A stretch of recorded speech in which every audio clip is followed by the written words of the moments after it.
Laporan media Afghanistan menyebutkan sedikitnya 20 orang tewas dalam beberapa insiden penembakan dan terinjak-injak di Bandara Kabul sejak 15 Agustus.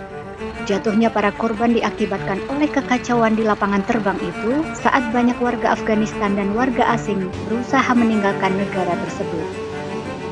Amerika Serikat telah berusaha keras mengevakuasi warga AS dan para mitra Afghanistan mereka dari negara itu sejak Taliban memasuki ibu kota Kabul pada 15 Agustus.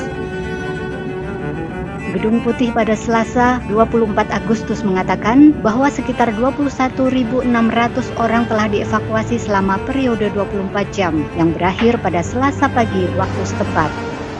Secara total, sekitar 58.700 orang telah meninggalkan negara itu sejak 14 Agustus. Koresponden kantor berita Xinhua melaporkan dari Kabul, Afghanistan.